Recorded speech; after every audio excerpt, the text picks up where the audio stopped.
leaned all those over. And look at this. Look at that now. We'll leave a couple of these standing and they'll get good branches, and when they get too big and branchy, we'll hinge them or trim them up as well. But like, there's gonna be so much more habitat down in here for bedding now, instead of just water and, you know, a bunch of dead fallen trees. There'll be a lot of shoots coming off of these now. And just to be clear, the main objective of this area, this isn't bedding under here right now. No. But around it. Yeah. We're just making another area that'll be thicker for them to have options to eat here, which they definitely will. But also, in between here and the other hinge cut line, it's just another windbreak. It's just another area where they could bed on either side if they wanted to. But or in between, because we're not 40 yards from the other line. That's just like a thick, hard edge, really hard edge. But the way we were looking in here, we have a trail and a buck bedding spot over there, and above us is just a bunch of little trees. So the way opening it up for sunlight was going to be much easier than, like, say, the other side of the woods is all these big trees, and I don't have permission to take down all these big trees. First of all, they're worth money. Yeah. Second of all, I just don't really want to cut down the biggest trees yet. So all these little ones that are maples and basswoods, and I'm not sure what this is. Yeah, I'm not sure what this is. But these ones are just like wetland trees because it's so wet here. I'm sure they grow in the dry areas too. You'll see the difference, because the areas that hold a lot of water, there's a lot of the same exact species, and where it's dry, it's all a lot more. And these trees hinge really well. So they're all a little bit old because there's no sunlight. So anyways, we made a tunnel, like where we took some branches and we did almost something like this, so to speak. And well, that one's dead. But we like took them together, 2 saplings, and we tied them up to make like a tunnel through.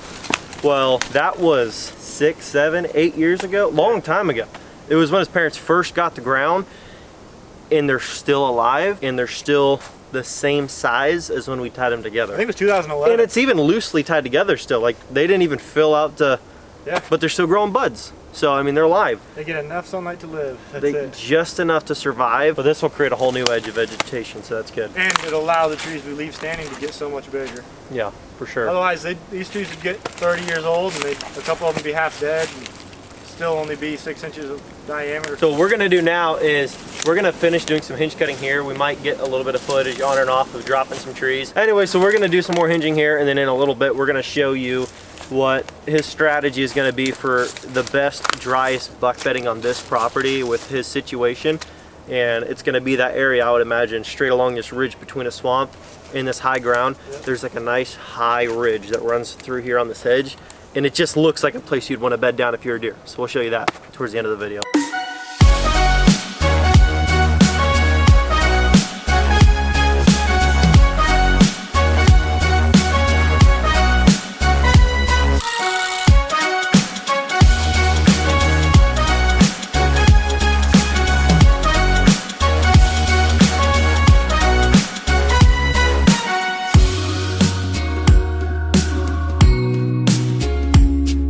Okay, so what we're gonna do right now is we're actually gonna take you over here and show you, for this particular property, there's gonna be a lot of doe bedding and windbreaks and Houston hinge cut striping all through here to break it up, but we're gonna go over here and show you kind of an ideal location for buck bedding over here.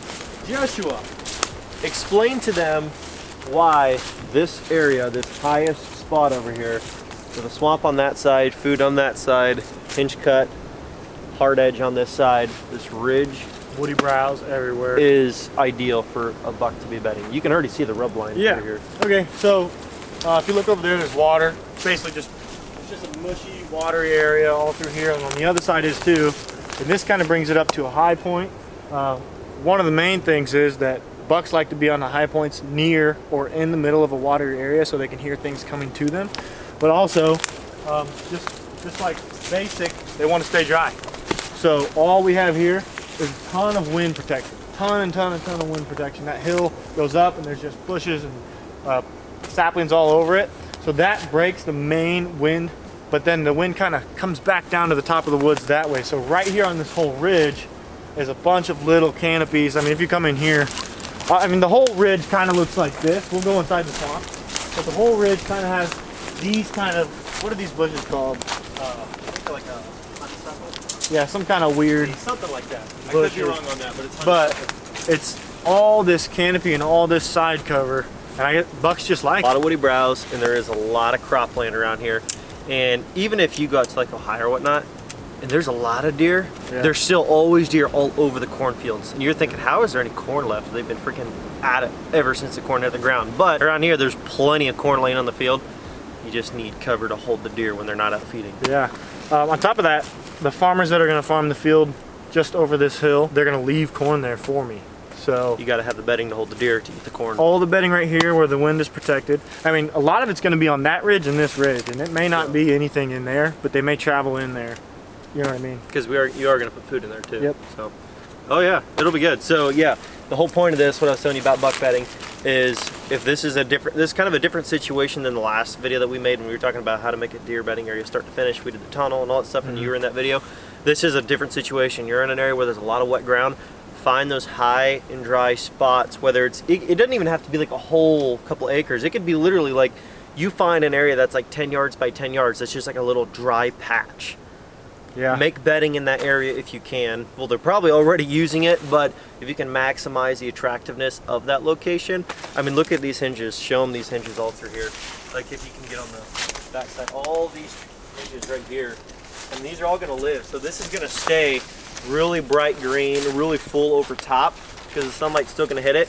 It's gonna keep the vegetation kind of down underneath of it. It's gonna not really grow much grass under here really, but everything around it, now that there's new sunlight, is all gonna get thicker with briars and thick stuff, but then you're gonna have a nice little open spot to lay down underneath there.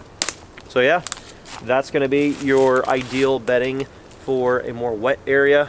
Hopefully you guys enjoyed that. Got a good tip out of it. Now, like that we did our hinge lines, most of them, there's still more that we want to do, but probably now that we did that, we're going to work on how to make it feel like the deer can go to all the areas and you're not just cutting off all the paths through your woods. So like back where you guys just came through, that's going to be kind of their main trail to branch off to the food, to get to the corn, to get to the beans, to get to the, so we'll have a trail with a lot of exits going down semi of the middle of it.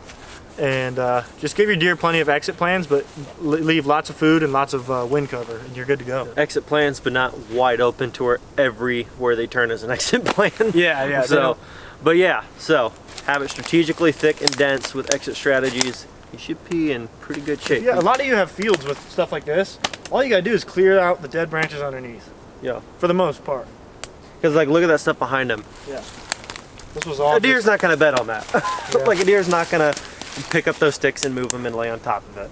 But now that he moved him out of this location, I guarantee you there's going to be deer bedding in this before too long. So. And we realize that a lot of this isn't 100% scientific. Like we aren't 100% sure if it's going to happen, but we're giving them the options. And sticks on the ground are still sticks on the ground, and they're not helping anything. Yeah, I guess just take note of the areas you see the most deer bedded and using, and compare it to the areas they're not, and try to figure out how to make more areas and replicate areas like that. So you have more usable deer habitat versus just, oh, I have like an acre that's usable and 30 acres the deer don't really bed in. But anyways guys, thanks so much for watching. Hopefully you guys enjoyed it. Don't forget to subscribe to the YouTube channel. Follow us on Instagram at Brotherhood Outdoors Official, and we will catch you guys in the next video.